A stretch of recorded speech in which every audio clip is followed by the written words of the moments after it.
ತುಂಬಾ ಜನ ಬಿಸ್ನೆಸ್ ಮಾಡ್ತಾ ಇರ್ತಾರೆ, ಬಟ್ ಅವರಿಗೆ ಕ್ಯಾಶ್ ಫ್ಲೋ ಅಂದ್ರೇನೆ ಗೊತ್ತಿಲ್ಲ. ಕ್ಯಾಶ್ ಫ್ಲೋ ಅಂದ್ರೆ ನೀವು ಬಿಸ್ನೆಸ್ ಗೆ ಎಷ್ಟು ಖರ್ಚು ಮಾಡ್ತಾ ಇದೀರಾ, ಅದರಿಂದ ನಿಮಗೆ ಎಷ್ಟು ದುಡ್ಡು ಬರ್ತಾ ಇದೆ, ಇದನ್ನೇ ಕ್ಯಾಶ್ ಫ್ಲೋ ಅಂತ ಹೇಳೋದು. ಎಕ್ಸಾಂಪಲ್ಗೆ ಲಾಸ್ಟ್ ವಿಡಿಯೋದಲ್ಲಿ ಹೇಳ್ದಾಗೇನೆ 50 ರೂಪಾಯಿ ಪರ್ ಪ್ಲೇಟ್ ಹಂಗೆ 100 ಇಡ್ಲಿ ಸೆಲ್ ಮಾಡಿದ್ರೆ ನಿಮಗೆ 5,000 ರೂಪಾಯಿ ರೆವೆನ್ಯೂ ಬಂದಿತ್ತು. ಈ 5,000 ರೂಪಾಯಿ ರೆವೆನ್ಯೂ ಬರ್ಲಿಕ್ಕೆ ನೀವು 4,000 ರೂಪಾಯಿ ರಾ ಮೆಟೀರಿಯಲ್ ಕಾಸ್ಟ್ ಇತ್ತು. ಬಟ್ ಅದರಲ್ಲಿ 100 ಜನರಲ್ಲಿ 30 ಜನ ಏನಾದ್ರು ನಾಳೆ ಕೊಡ್ತೀನಿ ಗುರು ಅಂತ ಏನಾದ್ರು ಸಾಲ ಹೇಳೋದಿದ್ರೆ ಅವಾಗ ನಿಮಗೆ 5,000 ರೂಪಾಯಿ ಬರೋ ಜಾಗದಲ್ಲಿ 3,500 ರೂಪಾಯಿ ರೆವೆನ್ಯೂ ಬರ್ತಾ ಇತ್ತು. ಬಟ್ ಅದೇ 100 ಪ್ಲೇಟ್ ಇಡ್ಲಿ ಮಾಡ್ಲಿಕ್ಕೆ ನೀವು 4,000 ರೂಪಾಯಿ ಖರ್ಚು ಮಾಡಿದ್ರಿ, ಬಟ್ ನಿಮಗೆ ಬಂದಿದ್ದು 3,500 ರೂಪಾಯಿ ಮಾತ್ರ.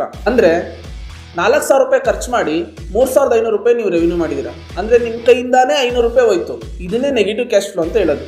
ಇದೇ ಜಾಗದಲ್ಲಿ ಎಲ್ಲರೂ ದುಡ್ಡು ಕೊಟ್ಟು ಹೋಗಿದ್ರು ಅನ್ಕೊಳ್ಳೋಣ, ಅಂದ್ರೆ ನಿಮಗೆ ಕಂಪ್ಲೀಟ್ ಆಗಿ 5,000 ರೂಪಾಯಿ ರೆವೆನ್ಯೂ ಬರ್ತಾ ಇತ್ತು. ಇವಾಗ ಇದೇ 5,000 ರೂಪಾಯಿದಲ್ಲಿ 4,000 ರೂಪಾಯಿನ ತೆಗೆದ್ರೆ ನಿಮಗೆ ಉಳಿಯೋ 1,000 ರೂಪಾಯಿನೇ ಪಾಸಿಟಿವ್ ಕ್ಯಾಶ್ ಫ್ಲೋ ಅಂತ ಹೇಳ್ತೀವಿ. ನಿಮ್ ಬಿಸ್ನೆಸ್ ಗಳಲ್ಲಿ ಕ್ಯಾಶ್ ಫ್ಲೋ ನೆಗೆಟಿವ್ ಇದೆಯಾ, ಪಾಸಿಟಿವ್ ಇದೆಯಾ?